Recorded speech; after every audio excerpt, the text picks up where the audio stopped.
तीर्थास्पदं शिवविरञ्चनुतं शरण्यं यार्थहं प्रणतपालभवाब्धिपोतं वन्दे महापुरुषते चरणारविन्दम्।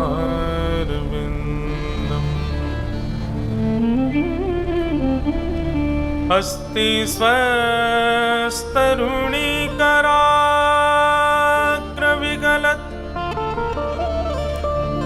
कल्पप्रसूनाप्लुतम् वस्तु प्रस्तुतवेणुनादलहरी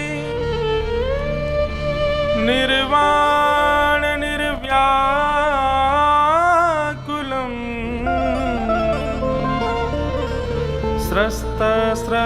स्रस्तनिबद्धनी विविलसत् कोऽपि सहस्राव्रतम् हस्तन्यस्तनतापवर्गमखिलो तारं किशोराकृति कृष्णत्वदीयपदपङ्कजपञ्जरान्ते अद्यैव मे विशतु मानसराजहंस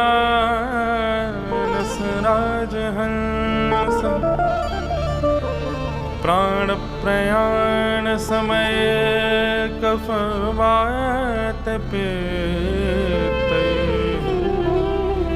कण्ठावरो धनविधो स्मरणं कुतस्ते। लक्ष्मीनाथ समान नाथ यामुनमध्यमा अस्मदाचार्यपर्यन्ता वन्दे गुरुपरम्परा। जय जय श्री राधा जय जय नवल किशोर जय गोपी चित चोर प्रभु जय जय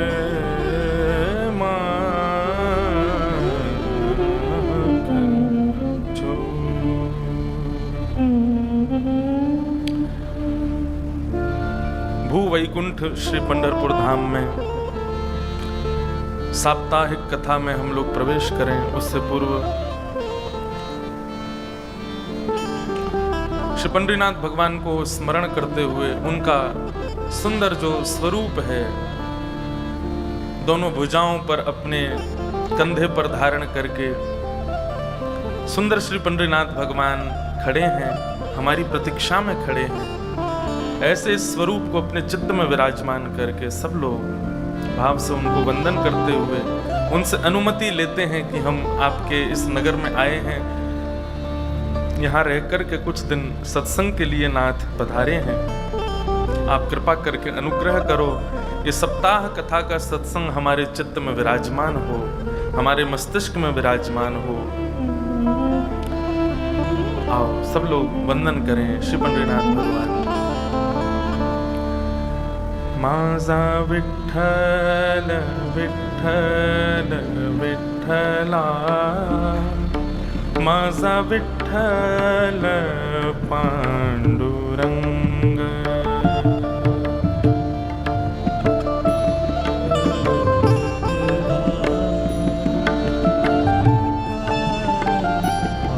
सब लोग गाओ।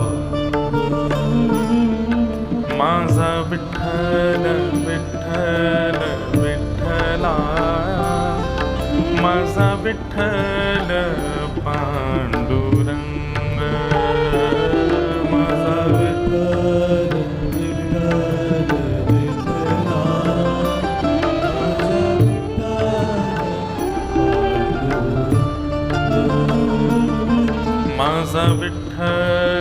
विठ्ठल विठ्ठला, माझा विठ्ठल पांडुरंग.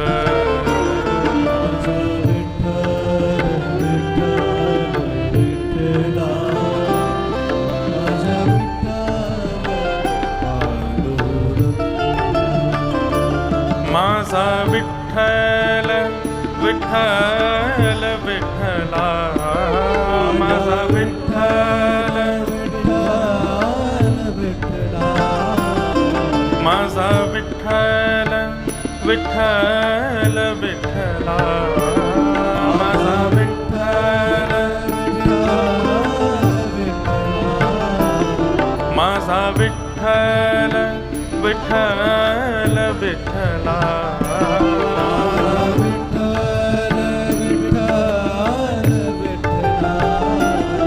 माझा विठ्ठल पांडुरंग.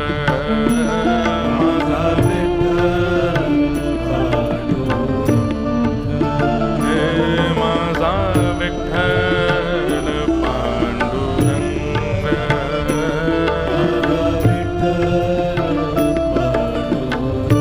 आओ माझा विठ्ठल विठ्ठल विठ्ठला, माझा विठ्ठल पांडुरंग.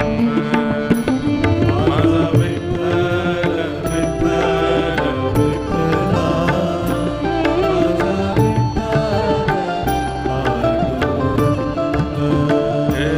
माझा विठ्ठल विठ्ठल विठ्ठला, माझा विठ्ठल पांडुरंग. माझा विठ्ठल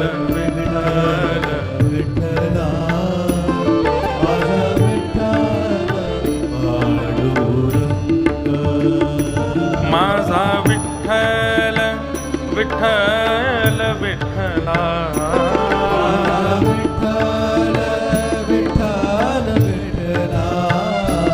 माझा विठ्ठल विठ्ठल विठ्ठला,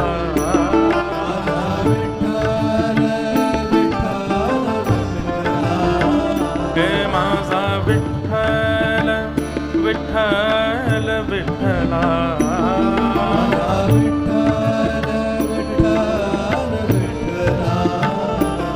माझा विठ्ठल विठ्ठल विठ्ठला, माझा विठ्ठल माझा विठ्ठल विठ्ठल विठ्ठला,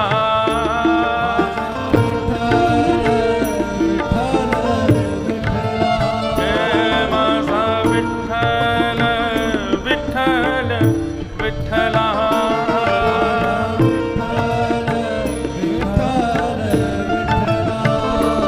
माझा मतलब मेरा. यहाँ पंढरपुर में भाव से सब वैष्णव गाते हैं, हमारा विठ्ठल है, मेरा विठ्ठल है. माझा विठ्ठल विठ्ठल विठ्ठला, माझा विठ्ठल माझा विठ्ठल विठ्ठल विठ्ठला,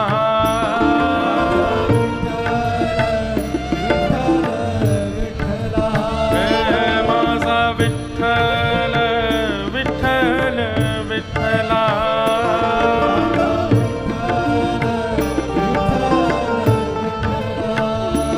माझा विठ्ठल विठ्ठल विठ्ठला, माझा विठ्ठल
करताल बजा के गाओ। माझा विठ्ठल विठ्ठल विठ्ठला, माझा विठ्ठल पांडुरंग।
श्री गोवर्धननाथ की, गिरिराज धरणे की, श्याम सुंदर श्री यमुने मैया की, श्री चंद्रभागा मैया की, श्री पंडरीनाथ भगवान की, श्री रुक्मणी मैया की, भक्तराज श्री पुंडलीक की जय, श्री तुकाराम जी महाराज की, ज्ञानेश्वर माउली की जय, श्री एकनाथ जी महाराज की जय, सब संतन की जय, सब भक्तन की जय, सब विप्रन की जय। जय जय श्री राम, जय जय श्री राम, जय जय श्री राम, द्वारिकाधीश की जय।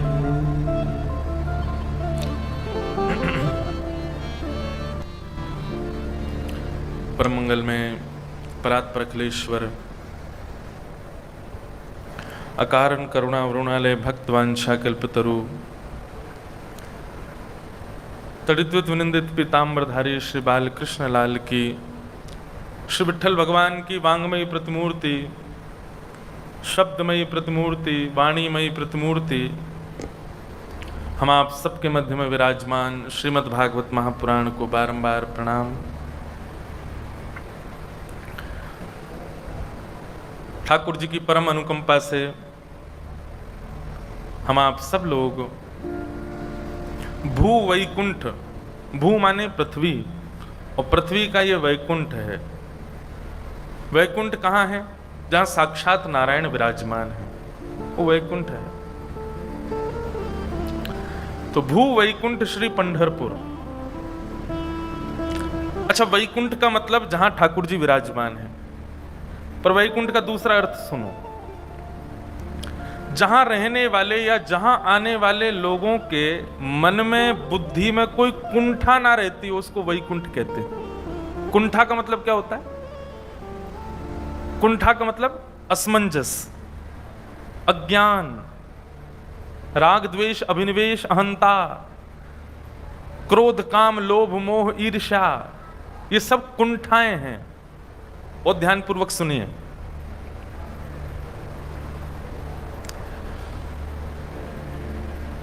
कुंठा रहित जहां जाने से हम हो जाएं, वही वैकुंठ है। लोग अपने गुरु के स्थान पर जाते हैं, क्यों जाते हैं? वहां जाने से उनसे पूछो क्या क्या क्या मिलता है गुरु घर जाने से? बोले हमको शांति मिलती है। वो शांति ही कुंठा रहित वैकुंठ है।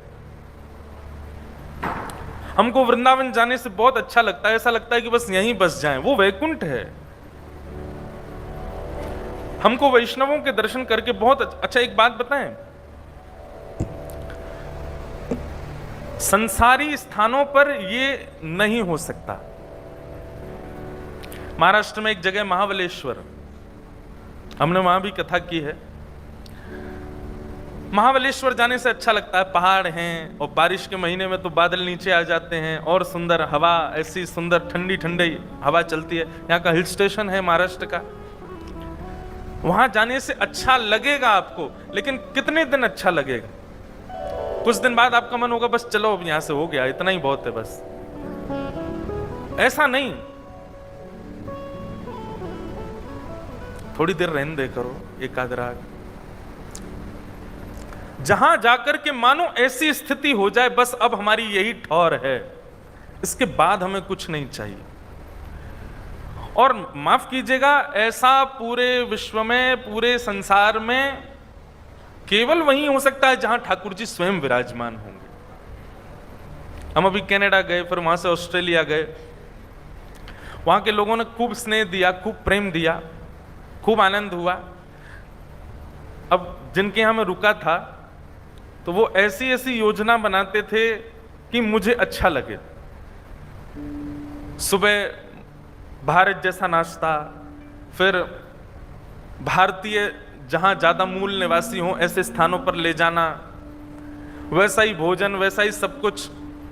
गाड़ी में भी कहीं घूमने जाते तो ऐसी व्यवस्था रखते कि महाराज जी को भारत जैसी फीलिंग आए, और बेचारे रिझाने के लिए खूब प्रयास करते। जैसा मैं कहता, मुझसे कहने से पहले ही वो व्यवस्था कर देते। और फिर मुझसे शाम को पूछते, महाराज जी अब तो अच्छा लग रहा है ना? मैंने कहा बस अब 2 दिन और रह गए, फिर जा रहा हूं मैं। बोले महाराज जी में पूरा प्रयास करते हैं हम लोग कि आपको अच्छा लगे, आपको फिर भी क्यों जाना है वापस?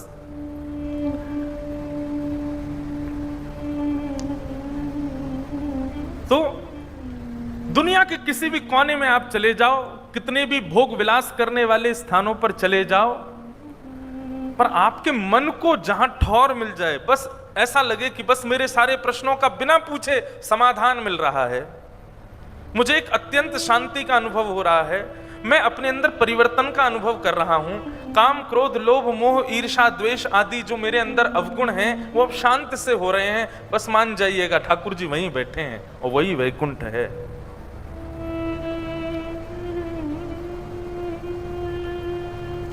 तो ऐसा ये भू वैकुंठ पंढरपुर,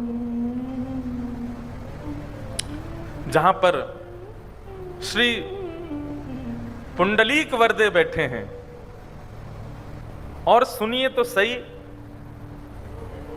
कहीं पर भगवान तपस्या से प्रसन्न होकर प्रकट होते हैं, कहीं पर भगवान भजन से प्रसन्न होकर प्रकट होते हैं, कहीं पर भगवान यज्ञ से प्रसन्न होकर प्रकट होते हैं, कहीं पर भगवान 56 भोग पाने के लिए प्रकट हो जाते हैं, कहीं पर भगवान भक्त की रक्षा के लिए प्रकट होते हैं, कहीं पर भगवान राक्षसों के दमन के लिए प्रकट होते हैं। लेकिन पंढरपुर तो विलग है, यहां ना जप किया था, ना तप किया था, ना यज्ञ किया था, ना अनुष्ठान किया था, केवल भक्त पुंडलीक ने माता पिता की सेवा करी थी, ठाकुर जी की भी नहीं, माता पिता की।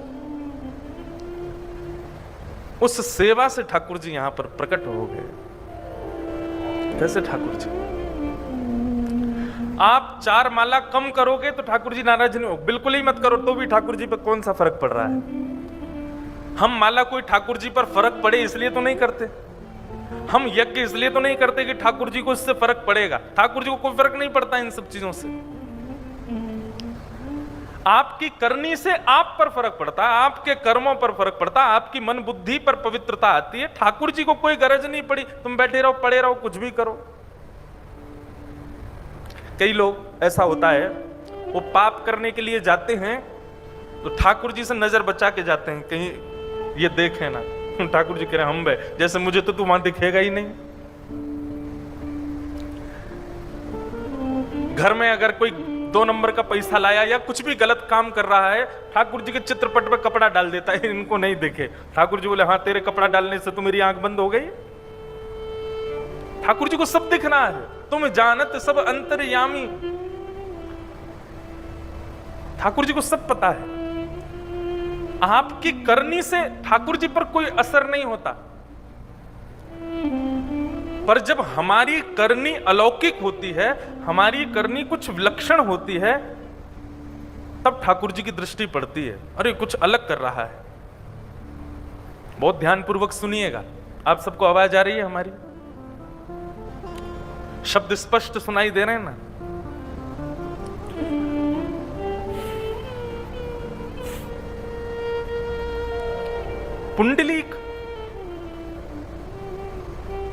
पुंडलीक ने जब तप नियम कुछ नहीं किया, साधन नहीं किए, केवल अपने माता पिता की सेवा करो। क्यों कर रहे थे शायद पता होगा सबको, नहीं पता तो हम थोड़ा सा बता देते हैं। पुंडलीक माता पिता की सेवा नहीं करता था। भक्ति में 2 प्रकार के लोगों का प्रवेश होता है। मैं गलत भी हो सकता हूं लेकिन फिर भी बोल रहा हूं। भक्ति में 2 प्रकार के लोगों का प्रवेश होता है। पहले वो जिनके पूर्व जन्म के संस्कार सुदृढ़ होते हैं, और दूसरे वो जो घोर नास्तिक होते हैं। भक्ति में ये 2 ही लोग प्रवेश करते हैं। या तो पूर्व जन्म के संस्कार सुदृढ़ हैं तो भक्ति में प्रवेश हो जाएगा, किसी किसी को सिखाना नहीं पड़ता, अपने आप उसमें भक्ति आ जाती है, अपने आप उसको प्रेम आ जाता है, अपने आप उसके अंदर भाव आ जाते हैं। और किसी किसी को लाख सिखाओ फिर भी नहीं सीखता, लेकिन एक घटना उसके जीवन में ऐसी घटेगी कि पूरा जीवन परिवर्तित, और वो ऐसा भक्त बनता है ठाकुर जी का, पुंडलीक जैसा। तो भक्ति में 2 लोगों का प्रवेश है, या तो जिसके पूर्व जन्म के संस्कार सुदृढ़ हैं, या फिर इस जन्म में जो घोर नास्तिक है, जो बहुत दूर रहता है ठाकुर जी से। या तो वो ठाकुर जी के समीप चला जाएगा, या फिर वो जो पूर्व जन्म से समीप है वो समीप जाएगा। बीच वाले के सीताराम, बीच वाले तो ऐसे घूमते रहते हैं। मैंने ऐसा अनुभव किया, इसलिए मैं अपना अनुभव बता रहा हूं। कई लोगों को ऐसा देखा है, वो कथा भागवत कराने वालों का मजाक उड़ाते रहते, कथा करने वालों का मजाक उड़ाते रहते हैं, और उनके जीवन में ऐसी कोई घटना घट जाती है, सबसे आगे आसन लगा के बैठते हैं फिर कथा में। क्यों भाई अब क्या हुआ? नहीं मेरी आंखें खुल गई, अब तो बस यही मेरी ठौर है। तो पुंडलीक तो भगवान तो बहुत दूर की बात, माता पिता कोई कुछ नहीं मानता था। एक दिन त्रिवेणी संगम प्रयागराज में एक आश्रम में पुंडलीक सोया था।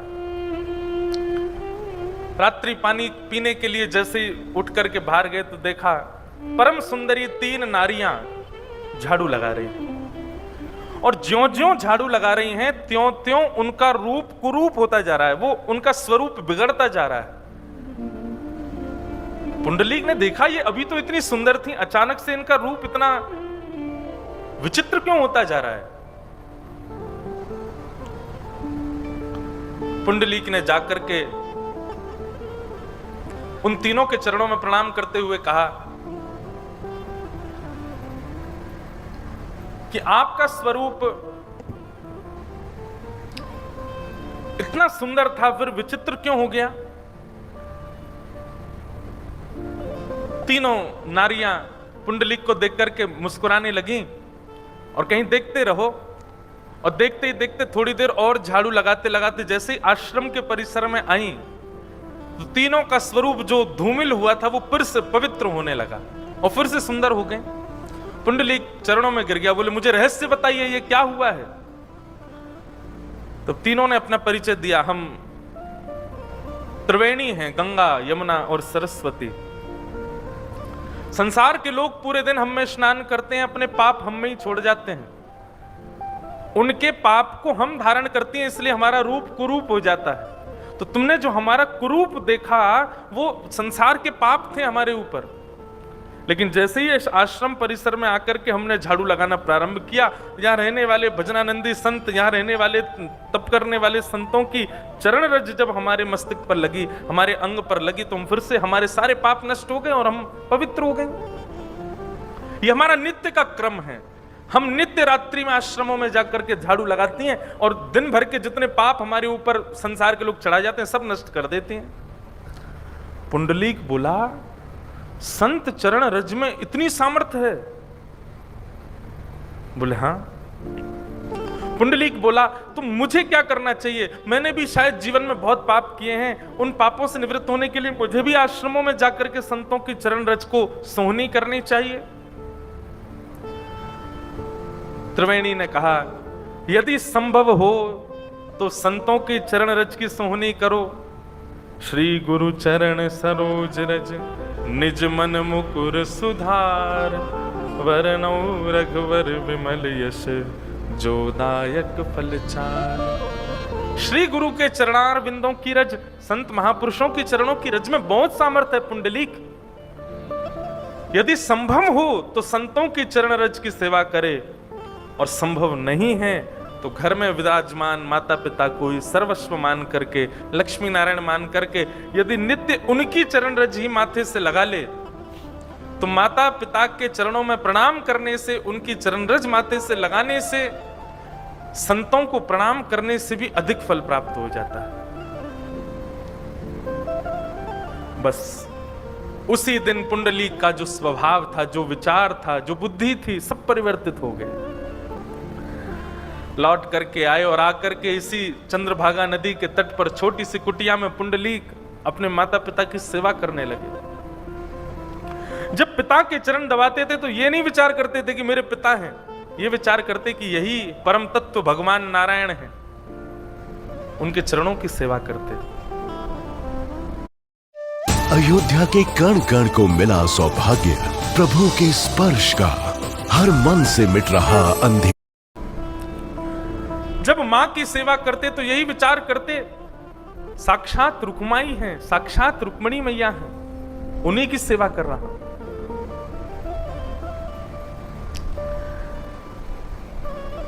साक्षात नारायण और साक्षात लक्ष्मी, महालक्ष्मी का रूप माता पिता को मान करके सेवा करने लगे।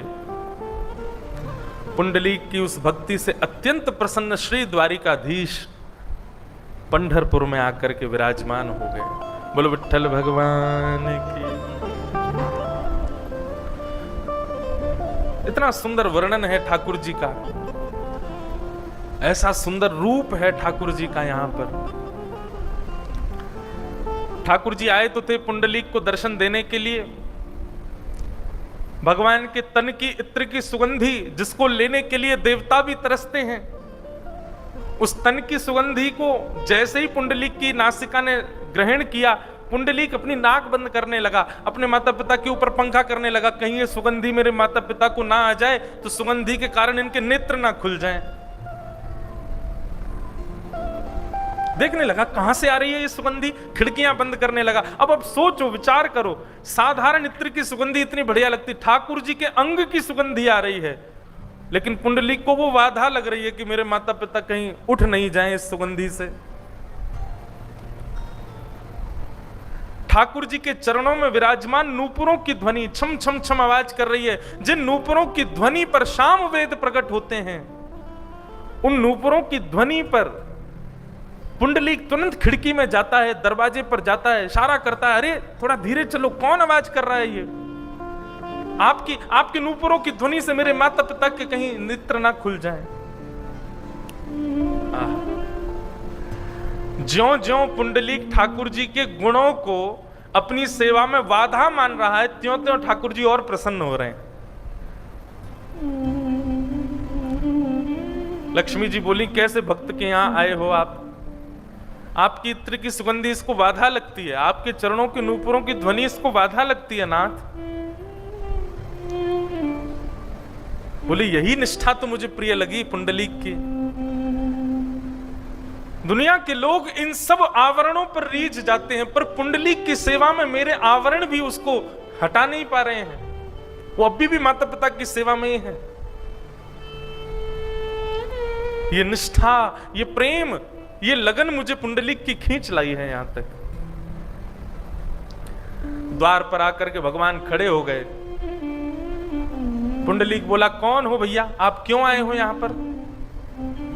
लक्ष्मी जी ने कहा, साक्षात त्रिलोकीनाथ, ब्रह्मांड के नायक, जगदीश्वर ईश्वर, श्री द्वारिकाधीश तुम्हारे द्वार पर आए पुंडलीक, आओ स्वागत करो भगवान का। पुंडलीक दूर से देख के कहता है, इनको किसने बुलाया था यहाँ पे? क्यों आए हैं यहाँ पे? इनको मैंने तो नहीं बुलाया था, मैंने तो आमंत्रण नहीं दिया था, फिर क्यों चले आए? लक्ष्मी जी हाथ पकड़ के बोली, अब या तो आप चलो, नहीं तो मैं नाराज हो जाऊंगी। कैसे भक्त के आए हो आप? उसको पता दिया हमने कि भगवान आए, तब भी नहीं आ रहा है बाहर। ठाकुर जी बोले, अब तो इससे जरूर मिलके जाऊंगा मैं। इसको ये बात भी नहीं हिला रही है सेवा से कि मैं परमात्मा द्वार पर खड़ा हूं। अरे कोई ये सुन ले कि बाहर कोई एक्टर आ गया है तो अपने चार काम छोड़ के भाग जाए। ये पता चल जाए कि हमारे नगर के विधायक जी आए बाहर, अभी कोई हल्ला कर दे कि बंबई से कोई बहुत बड़ा फिल्म सितारा आया, आप कथा छोड़ के भाग जाओगे। सेवा तो बहुत दूर की बात। लेकिन पुंडलीक को तो यह बता दिया कि साक्षात परमात्मा तेरे द्वार पर आए हैं, स्वयं लक्ष्मी बता रही हैं। पुंडलीक कहता है, इनको किसने बुलाया? मैंने तो नहीं बुलाया था, और जब मैंने नहीं बुलाया तो मैं स्वागत क्यों करूं इनका? लक्ष्मी जी नाराज हो गई, लेकिन ठाकुर जी बोले, इसकी सेवा तो देखो, इसकी निष्ठा तो देखो। मेरे तन की सुगंधी इसको नहीं हिला पा रही, मेरे नूपुरों की ध्वनि से इस पर कोई असर नहीं पड़ता, मेरे स्वरूप के सौंदर्य से इसको प्रभाव नहीं हो रहा। मैं कौन हूं ये पता लगने पर भी वो अपनी सेवा नहीं छोड़ रहा है। ऐसी निष्ठा मुझे ये प्रिय है, मैं तो इससे मिलके जाऊंगा। रुक्मणी जी उदास होकर के चली गई। बोले, तुम जाओ तो जाओ, हम तो इससे मिलके आएंगे। जाते जाते रुक्मणी जी कह गई, पतिदेव तो मेरे ही हैं, खड़े बेचारे द्वार पर। अरे पुंडलीक, स्वागत नहीं कर सकते तो कम से कम आसन ही दे दो भगवान को। अरे घर पर आए मेहमान को कोई बैठाता तो है, आसन दे दो एक। पुंडलीक बोला, कहां जाऊं आसन लेने के लिए? इतने विशाल तो ये हैं, बैठने के लिए भी बड़ा आसन चाहिए होगा इनको, कहां से लाऊं? तभी एक ईंट वहां थी, खिसका दी भी नहीं, पधराई भी नहीं, व्यवस्थित भी नहीं, कि खिसकाई है नीचे से, लीजिए, जब तक मेरी सेवा ना हो जाए प्रतीक्षा कीजिए, आसन पर बैठिए।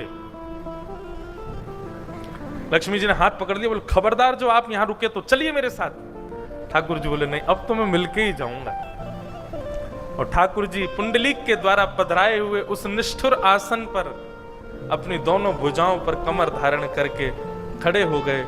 श्री पुंडलीक भगवान, श्री पंडरीनाथ भगवान अपने भक्त पुंडलीक की प्रतीक्षा में आज तक खड़े हैं।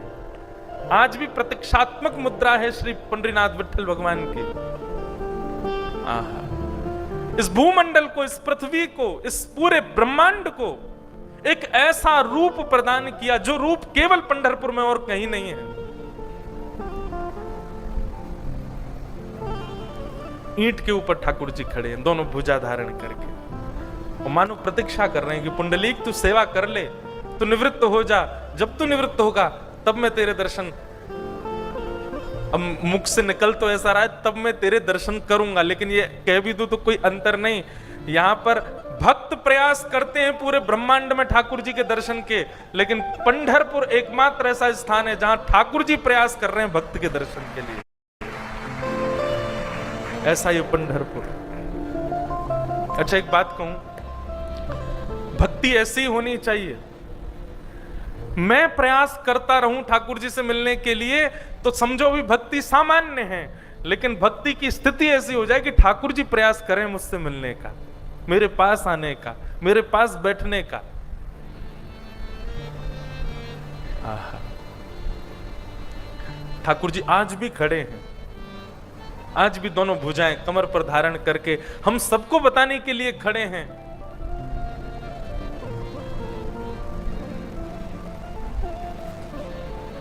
बहुत भाव है। अब 7 दिन हम पे कुछ है ही नहीं, हम पे यही काम है, हम पंडरीनाथ भगवान के नए नए भाव ही बताते रहेंगे।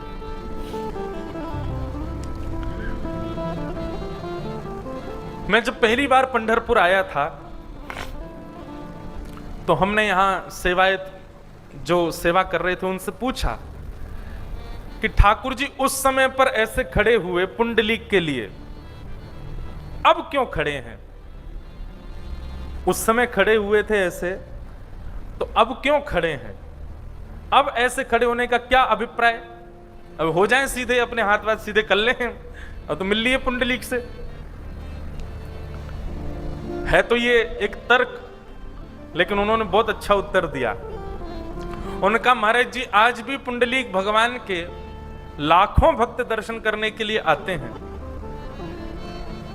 जिस प्रकार एक व्यक्ति अपने प्रेमी की प्रतीक्षा करता है, ऐसे ही श्री पुंडलीक भगवान यहां पर आज भी प्रतीक्षात्मक भाव में लाखों लोगों में खोज रहे हैं कि कोई पुंडलीक जैसा मातृ पितृ भक्त आज भी आएगा। प्रतीक्षा में खड़े हैं। और ये होता ही होगा कि दिन भर के दर्शन में सुबह से रात्रि तक हो ही नहीं सकता कि कोई एक मातृ पितृ भक्त नहीं जाता हो, आज भी जाता हो। उसी की प्रतीक्षा में ठाकुर जी खड़े आज भी। ऐसे हमारे श्री पंडरीनाथ भगवान। तो कहने का अभिप्राय, जप से नहीं, तप से नहीं, साधन से नहीं, अनुष्ठान से नहीं, व्रत से नहीं, नियमों से नहीं, केवल मातृ पितृ भक्ति से ठाकुर जी प्रकट हो गए पंढरपुर में और आज तक विराजमान।